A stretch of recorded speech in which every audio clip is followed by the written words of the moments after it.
डालिए हेडिंग। ये भी इंपॉर्टेंट छड़ है हमारी।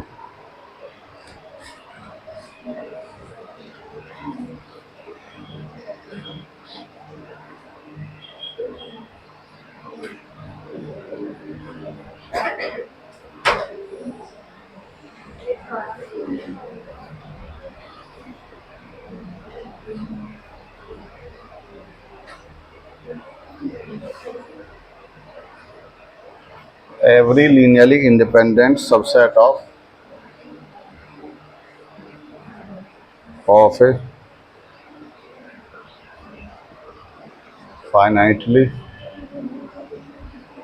dimensional vector space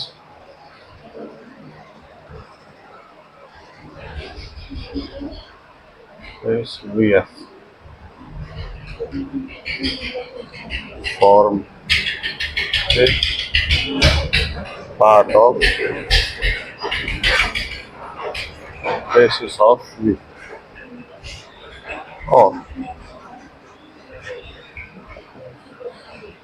every linear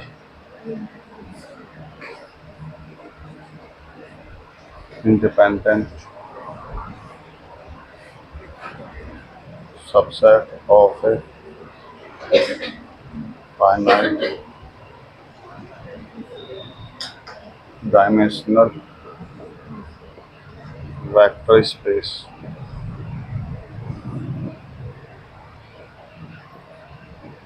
VF is either a basis of V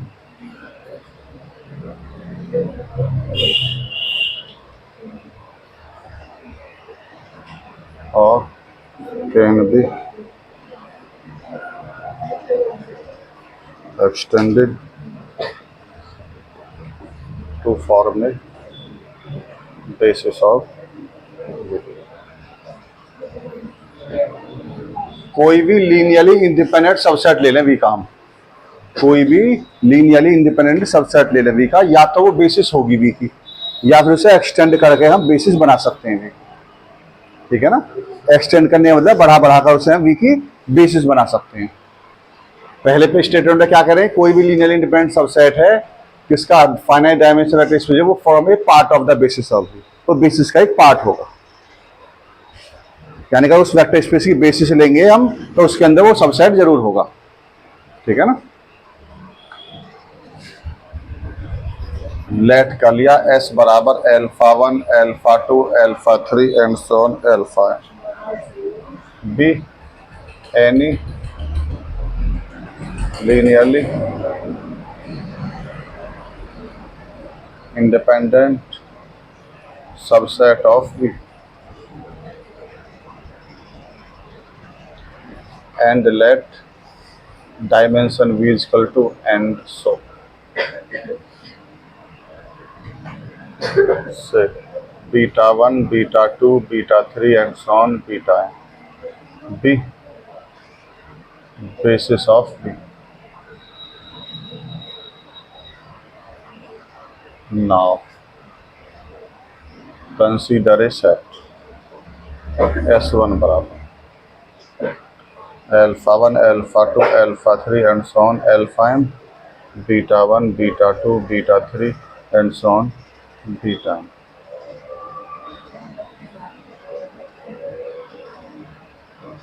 Then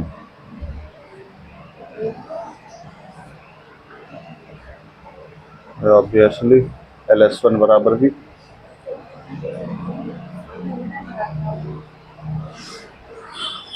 देखिए, हमें फाइनाइट डायमेंशनल वेक्टर स्पेस दिया हुआ है, यानी कि डायमेंशन उसकी फाइनाइट है, हमने डायमेंशन को उसी को n मान लिया। ठीक है, और S हमने कोई भी लीनियरली इंडिपेंडेंट सबसेट ले लिया V का। अब या तो ये S बेसिस है या फिर पार्ट ऑफ बेसिस है, इसे बड़ा बड़ा कर हम बेसिस बना सकते हैं, तो हम इसे बड़ा बड़ा कर बेसिस बना रहे हैं, हम ये प्रूव कर रहे हैं। तो क्योंकि हमने डायमेंशन वी की n मानी है, तो एक हमने n एलिमेंटों का सेट कंसीडर किया, उसे बेसिस बोल दिया वी की, और इस सेट को दोनों कंबाइन करके हमने एक नया सेट S1 मान लिया। ठीक है, ये लीनियरली इंडिपेंडेंट है और ये जनरेट कर ही रहा है इसको। ठीक है, तो ये क्या होगा, LS1 बराबर, यानी कि S1 भी हमारा क्या करेगा, उसको जनरेट करेगा। अगर ये LS1 जनरेट कर रहा है तो ये सेट लीनियरली इंडिपेंडेंट है तो बेसिस हो जाएगा। अगर लीनियर इंडिपेंडेंट नहीं है तो फिर लीनियर डिपेंडेंट है, तो कोई ना कोई वेक्टर इसमें ऐसा होगा जो अपने पहले वाले वेक्टरों का लीनियर कॉम्बिनेशन होगा।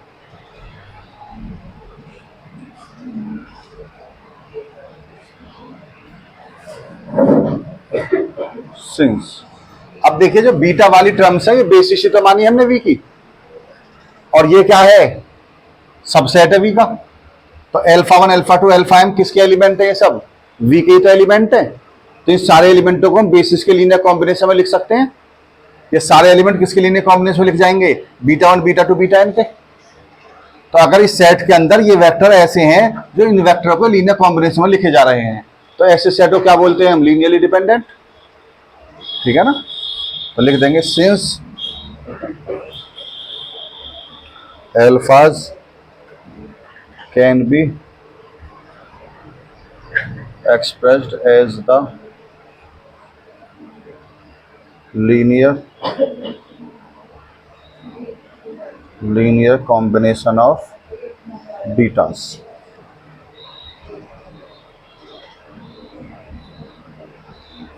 So S1 is linearly dependent.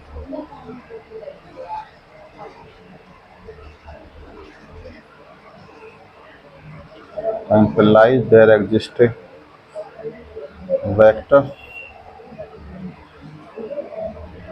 beta I in S1 such that beta I is a linear combination of preceding vectors. So we omit this vector from set S1. Then remaining set S2 बराबर alpha 1 alpha 2 alpha 3 and so on alpha m beta I minus 1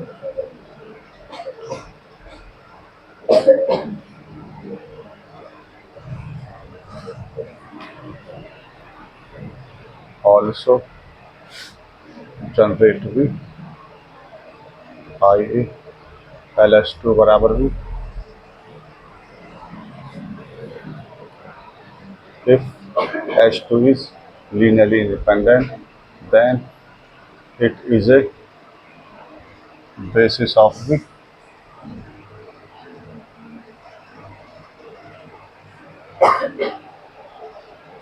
And if H2 be linearly dependent, then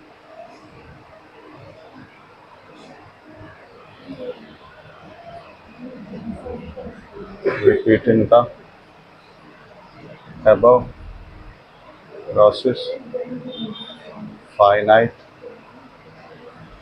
number of times we get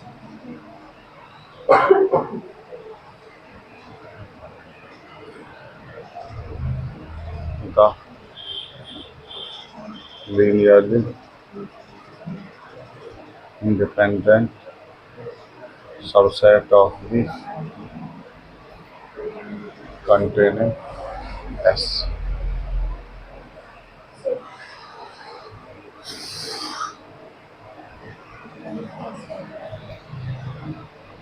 And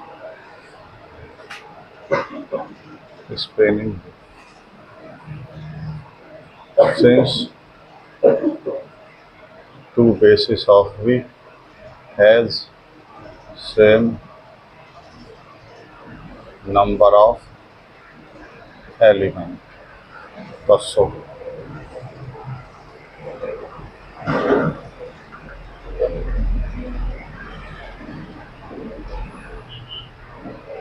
exactly n minus 1 element of the set of betas will be adjoining to S. We get a basis of thus every linearly independent subset of V can be extended to form a basis of। ये हमारी extension theorem है।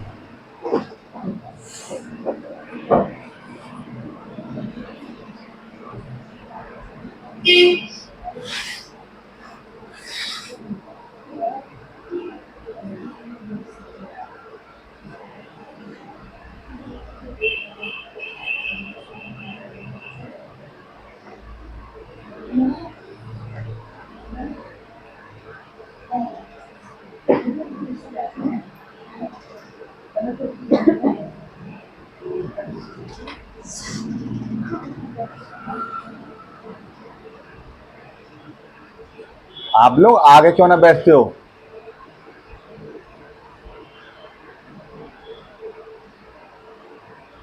अगर हमारी height थोड़ी सी कम है तो हमें आगे बैठना चाहिए। जल्दी आ जाओगे लेकिन जब भी पीछे ही बैठोगे। ज़्यादा कुर्सी का आराम चाहिए, पीछे को बैठ लगा लिया आराम से।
Will be adjoining to S.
उतर गया सबका?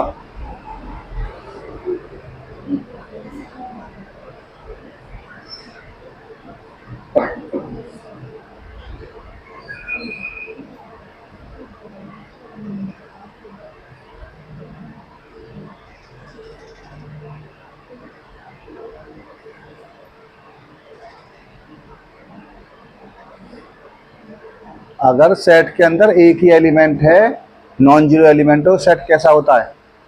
Linear dependent, independent.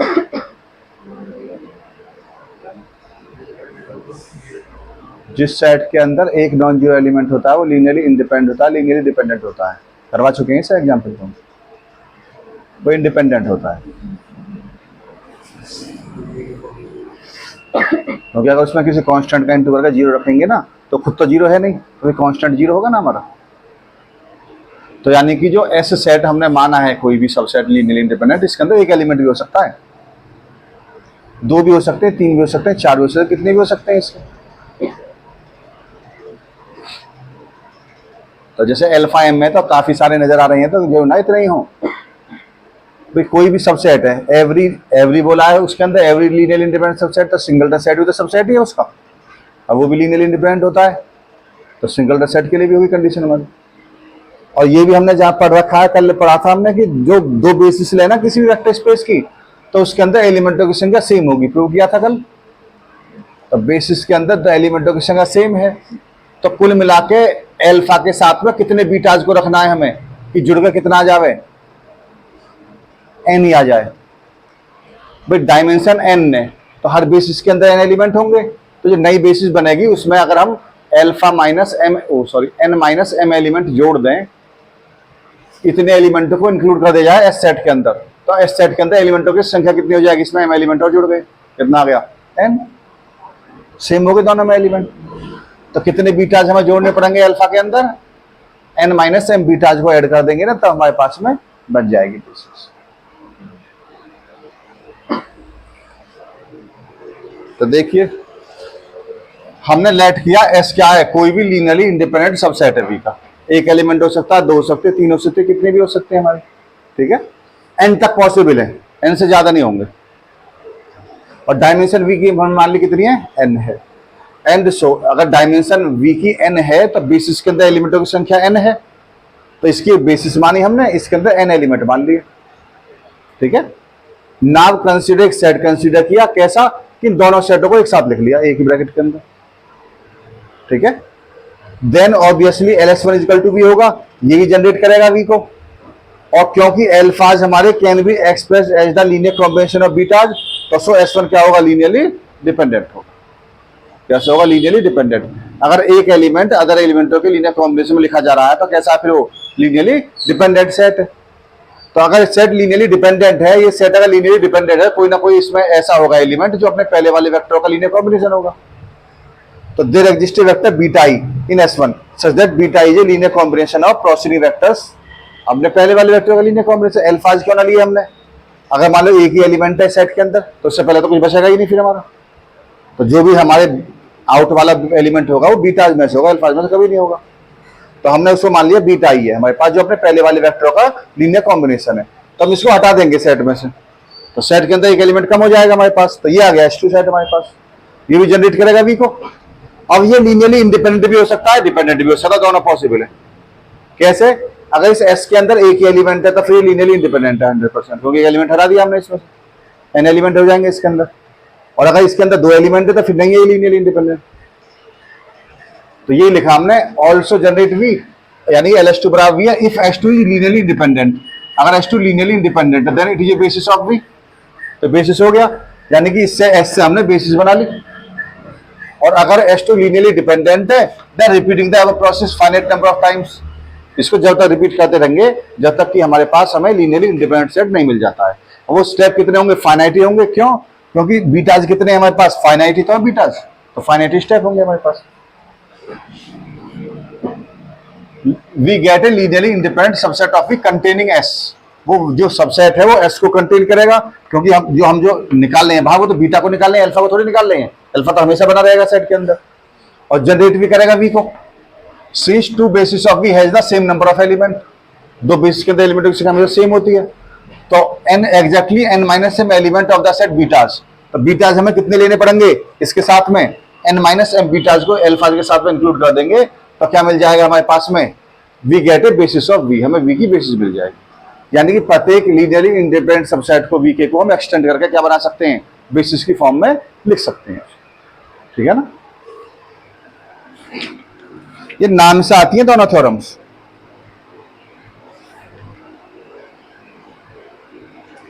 अब करेंगे पेज 50, थ्योरम नंबर 9, काफी इंपॉर्टेंट है ये भी अपने आप में, 10 नंबर की थ्योरम है। एक हमने कल करी थी डायमेंशन थ्योरम, जो कल की थी ना वो ये डायमेंशन थ्योरम। इसमें 3 4 5 बार डायमेंशन लिखा हुआ है, डायमेंशन थ्योरम नहीं बोलेंगे सर, क्योंकि बच्चे क्या करते हैं पेपर में इसे ही लिखे आ रहे हैं डायमेंशन थ्योरम में, थ्योरम ना कोई।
If W1 and W2 be two subspace of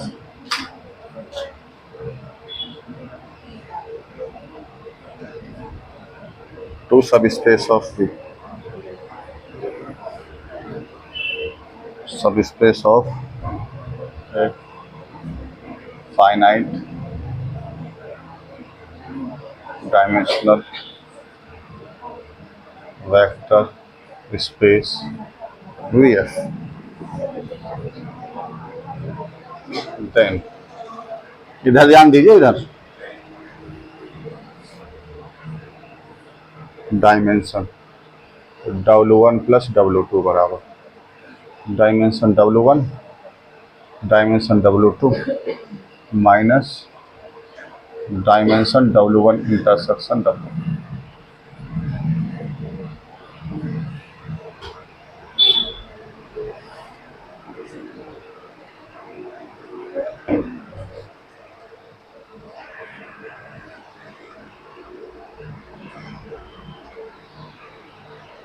ये हमारे पास क्या सेट दे रखे हैं क्वेश्चन के अंदर,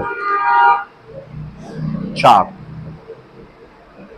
एक W1 प्लस W2 है, एक W1 है, एक W2 है, एक W1 इंटरसेक्शन W2 है। इनमें सबसे छोटा सेट कौन सा होगा?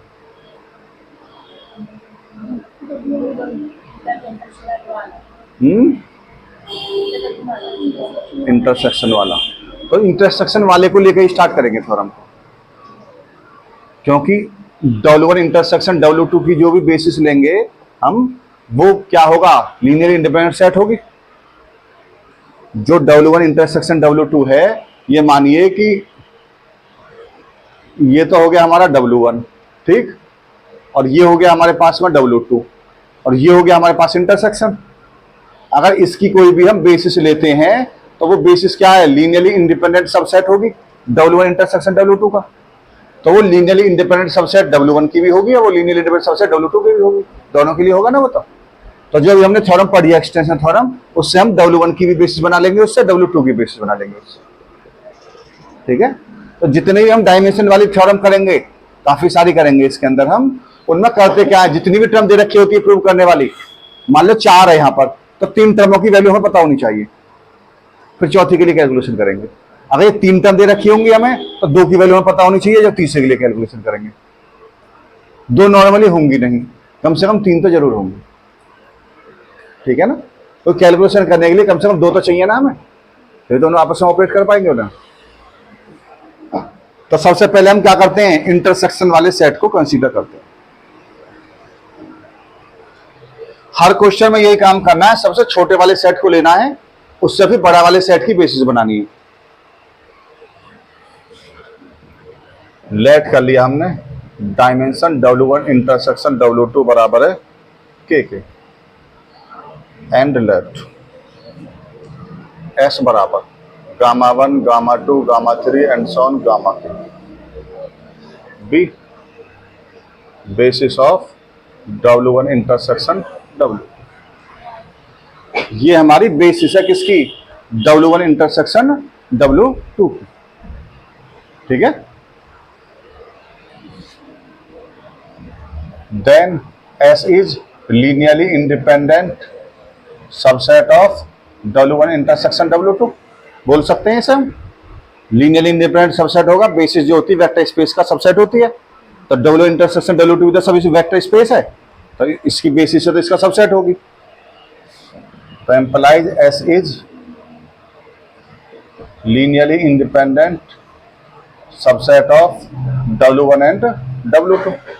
तो ये कैसा सेट है S, linearly independent subset W1 का भी है और W2 का भी है। तो एक्सटेंशन थ्योरम से इससे हम W1 की बेसिस बना सकते हैं, W2 की बेसिस बना सकते हैं।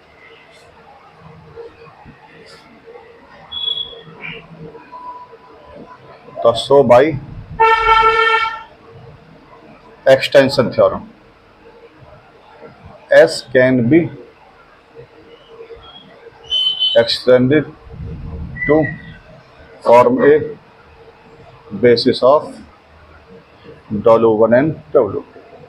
तो सो लेट कर लिया S1 बराबर gamma 1 gamma 2 gamma 3 and so on gamma K alpha 1 alpha 2 alpha 3 and so on alpha B basis of W1 and S2 बराबर gamma 1 gamma 2 gamma 3 and so on gamma K beta 1 beta 2 beta 3 and so on beta 2। B basis of W, तो so dimension W बराबर K plus M and dimension W2 बराबर K plus T। Now dimension W1 dimension W2 W1 intersection W2 बराबर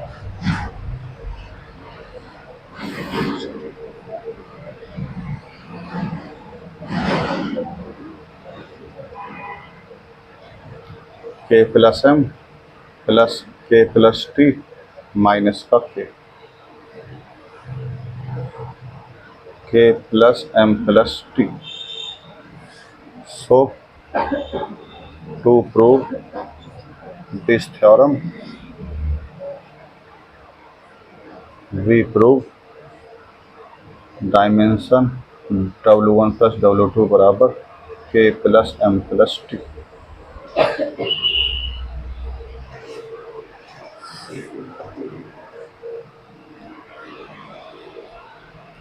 हमारे पास जो right side थी उसकी तीनों टर्मों की वैल्यू आ गई, डायमेंशन W1 भी आ गया, डायमेंशन W2 भी आ गया और डायमेंशन W इंटरसेक्शन W2 भी है। तो इसमें रख दिया राइट साइड में हमने, तो सॉल्व होकर आया K plus M plus T। तो ये थ्योरम कब कंप्लीट कहलाएगी, जब लेफ्ट साइड का मान भी कितना आ जावे, K plus M plus T आ जावे। मतलब डायमेंशन W1 प्लस W2 की भी कितनी आ जानी चाहिए, K plus M plus T आ जानी चाहिए। तो डायमेंशन W1 प्लस W2 की K plus M plus T कब आएगी, कौन बताएगा। W1 प्लस W2 की जो है dimension K plus M plus T कब आएगी, जब उसकी बेसिस के अंदर K plus M plus T element होंगे, तभी तो आएगी डायमेंशन उसकी इतनी। भी बेसिस के अंदर एलिमेंटों की संख्या को तो डायमेंशन बोलते हैं। तो हम एक K plus M plus T एलिमेंटों का सेट कंसीडर करेंगे, उसको बेसिस प्रूव करेंगे W1 प्लस W2 के। अगर वो W1 प्लस W2 की बेसिस हो जाएगी, ठीक है, तो डायमेंशन W1 प्लस W2 कितनी हो जाएगी, K plus M plus T हो जाएगी। अब बेसिस प्रूव करने के लिए क्या करते हैं हम,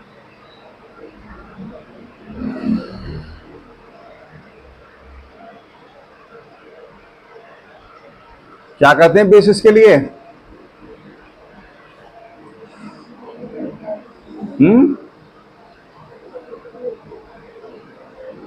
और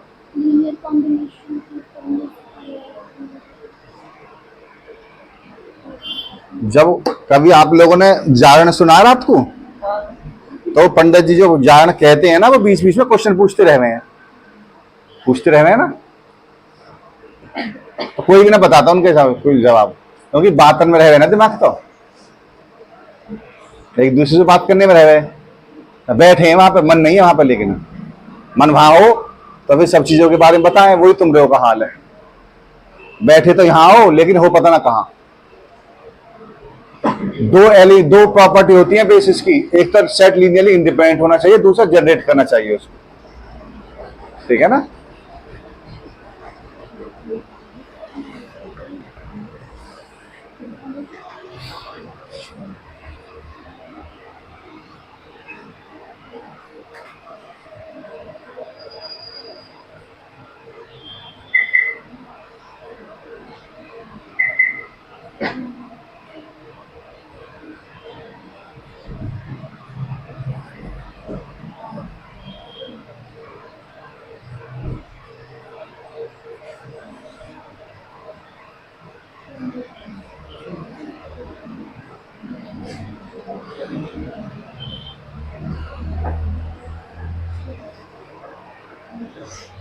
तो हमें इस थ्योरम को प्रूव करने के लिए क्या प्रूव करना है कि dimension W1 plus W2 K plus M plus T है, तो हम K plus M plus T एलिमेंटों का एक सेट कंसीडर कर रहे हैं, ठीक है।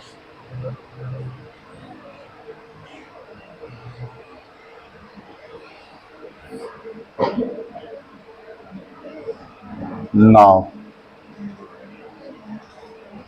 कंसीडर ए सेट, सेट को बोल दिया हमने S3,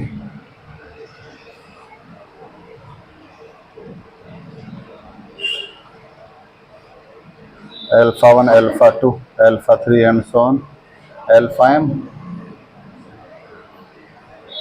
beta 1 beta 2 beta 3 and so on, beta T, gamma 1 gamma 2 gamma 3 and so on, gamma,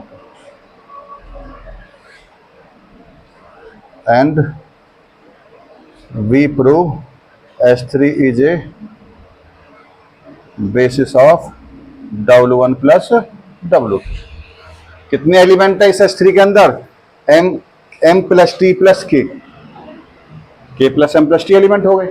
अगर हम ये प्रूव कर दें S3 बेसिस है W1 प्लस W2 की, तो क्या होगा, डायमेंशन इसकी इतनी हो जाएगी K plus M plus T। तो उसके लिए सबसे पहले प्रूव करेंगे linearly independent. So first we prove S3 is linearly independent। तो सबसे पहले हम S3 को लीनियरली इंडिपेंडेंट प्रूव कर रहे हैं। सो लेट लीनियर इंडिपेंडेंट का मतलब कि इनमें कांस्टेंटों का इंटू करेंगे, 0 के बराबर रख देंगे इसको। A1 alpha 1 A2 alpha 2 and so on, AM alpha M plus B1 beta 1 B2 beta 2 plus M so on, BT beta T plus C1 gamma 1 C2 gamma 2 plus and so on CK gamma बराबर 0। ठीक है, हमने क्या किया, सारे एलिमेंटों में कांस्टेंटों का into किया, ऐड किया, 0 के बराबर रख दिया। अगर ये सारे कांस्टेंट 0 आ जाएं, सारे A सारे B सारे C, तो लीनियरली इंडिपेंडेंट कहलाएगा सेट, ठीक है। implies A1 alpha 1 A2 alpha 2 AM alpha M plus C1 gamma 1 C2 gamma 2 CK gamma K बराबर minus B1 beta 1 B2 beta 2 and so on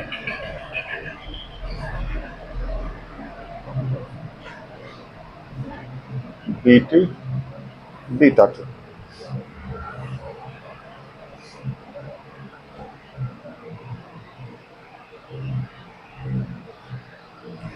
इसे डाल लेते हैं first, since S1 gamma 1 gamma 2 gamma 3 and so on gamma K alpha 1 alpha 2 alpha 3 and so on alpha M B basis of W1, तो imply S1 is linearly independent।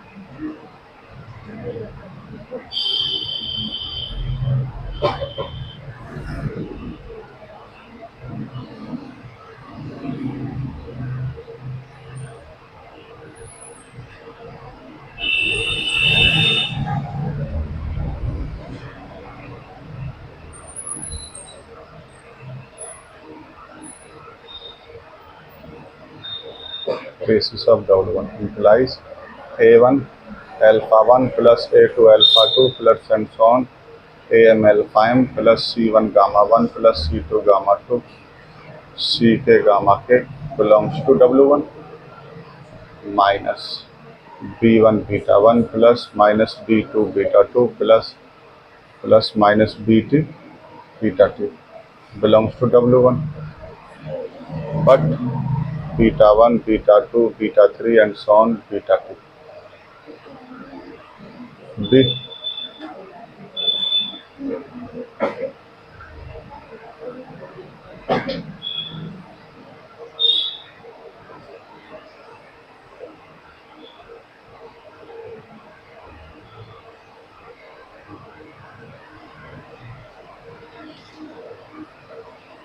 element of basis of W. So minus B1 beta 1 plus minus B2 beta 2 plus minus BT beta 2 belong करेगा W2 को, implies minus B1 beta 1 plus minus B2 beta 2 plus minus BT beta 2 belong करेगा W1 intersection W2 को.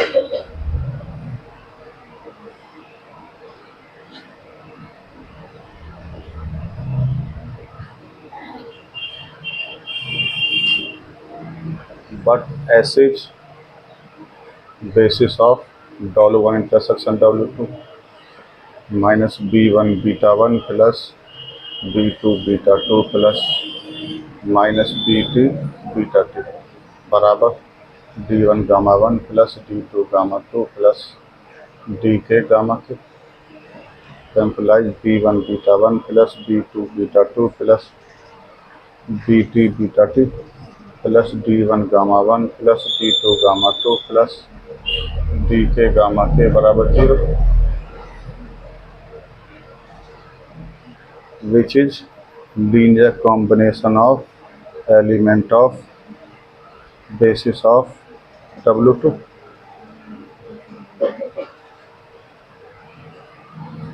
Element of S2 and S2 is linearly independent.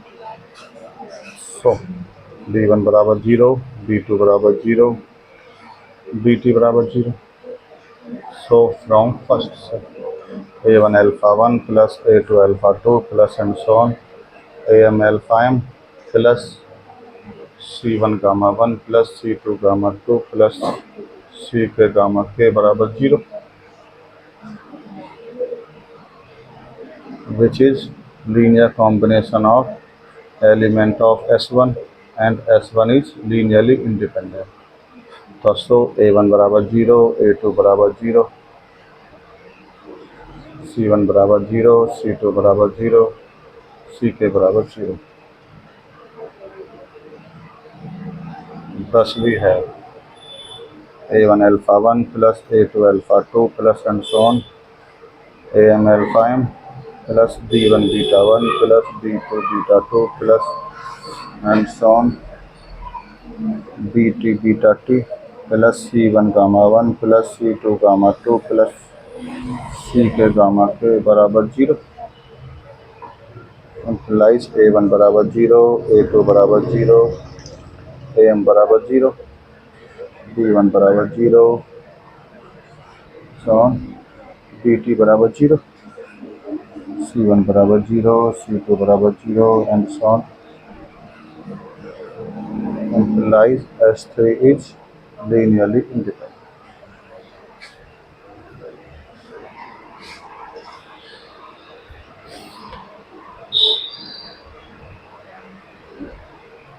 पहले इतने को समझ लीजिए, ठीक है, क्योंकि इधर से मिटाना पड़ेगा हमें. देखिए इधर हमें बोला हुआ थ्योरम के अंदर कि अगर W1 W2 दो सब स्पेस है finite dimension vector space V के, तो then dimension W1 plus W2 किसके बराबर होगी? Dimension W1 plus dimension W2 minus dimension W1 intersection W2. हमने इन तीनों में चारों सेटों में से सबसे छोटा सेट है W1 इंटरसेक्शन W2, ठीक है. इसके अंदर भी आ जाएगा वो, इसके अंदर भी आ जाएगा, इसके अंदर भी आ जाएगा. लेट कर लिया dimension W1 intersection W2 K है, मतलब बेसिस के अंदर एलिमेंटों की संख्या K है. तो लेट कर लिया, ये के एलिमेंटों का सेट, ये बेसिस है किसकी, W1 इंटरसेक्शन W2 की। तो जो S है ये लीनियरली इंडिपेंडेंट सबसेट होगा W1 इंटरसेक्शन W2 का, बेसिस है तो लीनियरली इंडिपेंडेंट होगा।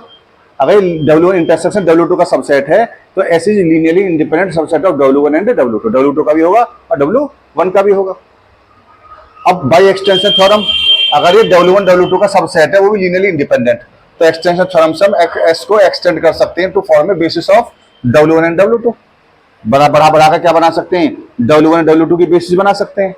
तो हमने लेट कर लिया S1, इसमें एलिमेंटों को बढ़ाया हमने अल्फा 1 अल्फा 2 अल्फा m को, इसे मान लिया बेसिस किसकी है, W1 की। इसमें फिर एलिमेंटों को बढ़ाया बीटा 1 बीटा 2 बीटा t, इसको बेसिस मान लिया किसकी है, ये W2 की। अगर ये W1 की बेसिस है, इसके अंदर कितने एलिमेंट है, k प्लस m, और डायमेंशन W1 कितनी होगी, k प्लस m। अगर ये बेसिस W2 की है तो इसके अंदर कितने एलिमेंट है, k प्लस t, और डायमेंशन W2 हो जाएगा k प्लस t। हमारे पास इसकी भी वैल्यू आ गई, इसकी वैल्यू आ गई, इसकी वैल्यू आ गई, इन वैल्यू को राइट हैंड साइड में रख दीजिए, आया k plus m plus t solve हो गया। अगर हम लेफ्ट साइड की वैल्यू भी k plus m plus t prove कर दें तो थ्योरम कंप्लीट। तो वही लिखा to prove this theorem we prove dimension W1 plus W2 बराबर k plus m plus t। लेकिन ये आए कैसे, k plus m plus t, हम इतने एलिमेंटों का एक सेट कंसीडर करेंगे, उसे प्रूव करेंगे बेसिस है किसकी, वो W1 प्लस W2। तो कंसीडर कर लिया S3 सेट हमने, और सबसे पहले प्रूव करेंगे इसको, ये बेसिस है किसकी, W1 प्लस W2 की। उसे दिखाने के लिए पहले प्रूव करेंगे हम S3 क्या हमारे पास में लीनियरली इंडिपेंडेंट है। इंडिपेंडेंट कैसे दिखाएंगे, हम इस सेट के प्रत्येक एलिमेंट में कांस्टेंटों का इंटू करेंगे, ऐड करेंगे, जीरो रख देंगे, रख दिया जीरो। हम इसमें से बीटाज को इधर ले गए राइट हैंड साइड में, इक्वेशन फर्स्ट डाल दिया हमने इसमें, ठीक है। अब S1 क्या है, बेसिस है W1 की, तो S1 के एलिमेंटों का जो लीनियर कॉम्बिनेशन होगा किसके अंदर होगा, W1 के अंदर होगा। लेकिन लीनियर कॉम्बिनेशन है किसके बराबर, बीटा 1 बीटा 2 बीटा t के लीनियर कॉम्बिनेशन के बराबर, तो ये एलिमेंट किसको बिलोंग करेगा, फिर W1 को। लेकिन बीटा 1 बीटा 2 बीटा t तो किसके एलिमेंट है, बेसिस ऑफ W2 के एलिमेंट है, तो इनका लीनियर कॉम्बिनेशन किसके अंदर होगा, W2 के अंदर होगा। अब ये लीनियर कॉम्बिनेशन W1 के अंदर भी है, ये लीनियर कॉम्बिनेशन W2 के अंदर भी है, तो किसके अंदर हो जाएगा, इंटरसेक्शन के अंदर हो जाएगा।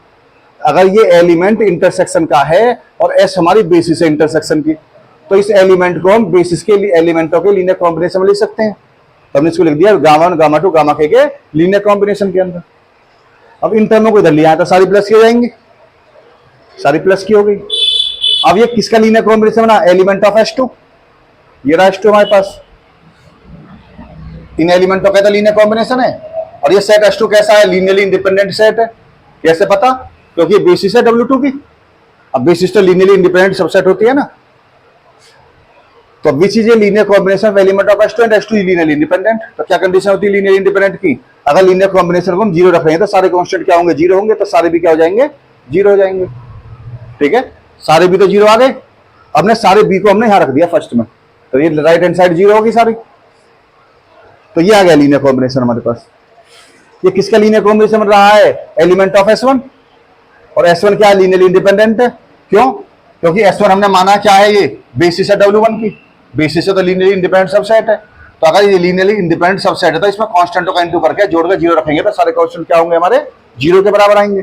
तो सारे कांस्टेंट क्या हो गए, ये जीरो हो गए, ए भी सारे जीरो हो गए, सी भी सारे जीरो हो गए, यहाँ से बी आ गए थे सारे जीरो। तो अगर हमने कांस्टेंटों का इंटू किया तो सारे ए जीरो, सारे बी जीरो, सारे सी जीरो आ रहे हैं, तो सेट कैसा है फिर हमारा, लीनियरली इंडिपेंडेंट है। और दूसरी कंडीशन क्या होती है, हम प्रूव करेंगे LS3 बराबर है W1 प्लस W2 के, यानी कि S3 के एलिमेंटों के लीनियर कॉम्बिनेशनों का सेट लिखेंगे हम, तो पूरा का पूरा W1 प्लस W2 बन जाएगा।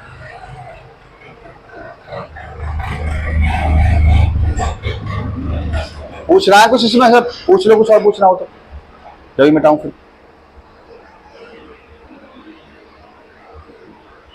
इधर वाली लाइन में से कुछ पूछना हो, उधर की तो मिटा नहीं रहा अभी, तो इधर की बताएंगे।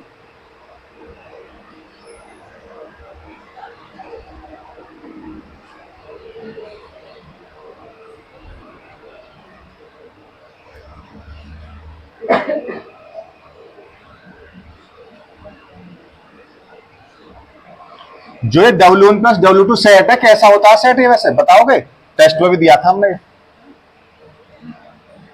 उसमें किसी ने आगे की थ्योरम पीछे कर दिया, पीछे की आगे कर दिया, वो किसी ने आधी करी है।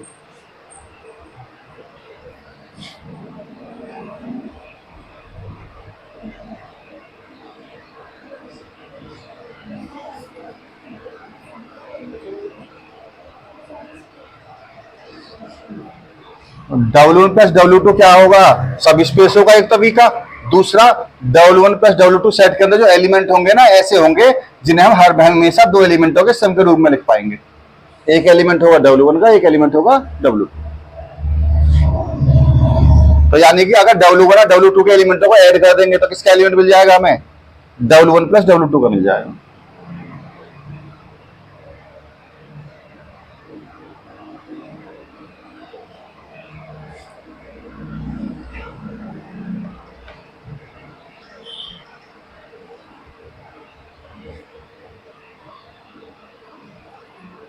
Now we prove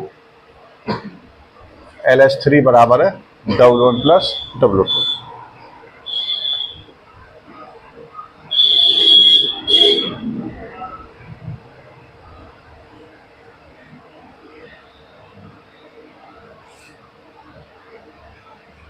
so let कर लिया अल्फा बिलोंग करा W1 प्लस W2, तो इंप्लाई अल्फा बराबर some element of W1 plus some element of W2। भाई W1 और W2 के बीच में W1 प्लस W2 में कैसे एलिमेंट हैं, उन्हें हम हमेशा दो एलिमेंटों के सम के रूप में लिख सकते हैं। और कोई भी एलिमेंट W1 का ले लेंगे हम तो उसे W1 की बेसिस के लीनियर कॉम्बिनेशन में लिख सकते हैं। Linear combination of element of S1 plus linear combination of element of S2 बराबर linear combination of element of S1 union S2 equal to linear combination of element of S3। देखिए S1 और S2 set को देखिए notebook में अपनी में, उनका union लेंगे तो क्या आएगा। S1 और S2 जो दो सेट हैं उनका अगर यूनियन निकालें तो क्या आता है, S3 बनता है या नहीं बनता है। देखो जी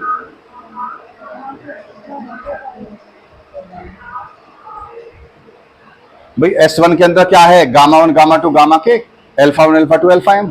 S2 के अंदर क्या है, gamma 1 gamma 2 gamma K beta 1 beta 2 beta 2। Union लेंगे तो क्या आएगा, gamma 1 gamma 2 gamma K alpha 1 alpha 2 alpha m beta 1 beta 2 beta 2। वही तो हमारे पास में S3।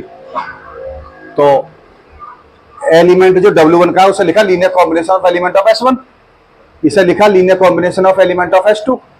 तो S1 S2 के लीनियर कॉम्बिनेशन हो गया, दोनों का सम किया हमने तो पूरा क्या बन गया, ये linear combination element of S1 union S2।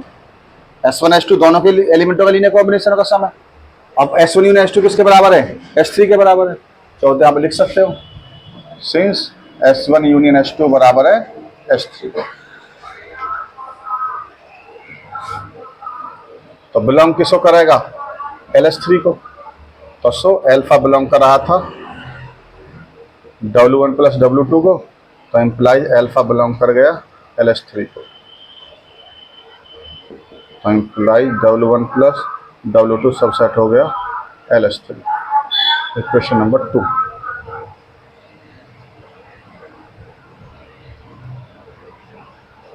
Since W1 and W2 be subspace of V, imply W1 plus also subspace of V।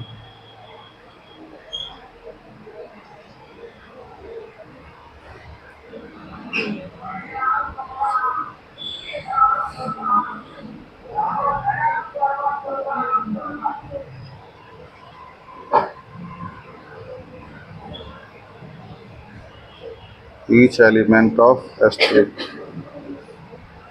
belong to W1 plus W2। LH3 subset W1 plus W2। Third from second and third से LH3 बराबर W1 plus W2। तो implies S3 is basis of W1 plus W2। तो implies dimension W1 plus W2 बराबर K plus M plus T। implies dimension W1 plus W2 बराबर dimension W1 dimension W2 minus dimension W intersection W, ये हमारा answer है।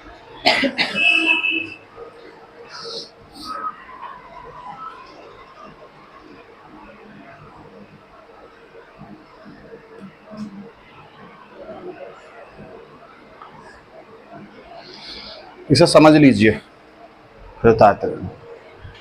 देखिए हमें prove करना है LH3 है W1 प्लस W2 के बराबर, ठीक है। दोनों सेट है, ये भी सेट है, ये भी सेट है। कैसे प्रूव करेंगे बराबर? एक बार इसको इसका सबसेट, एक बार इसको इसका सबसेट।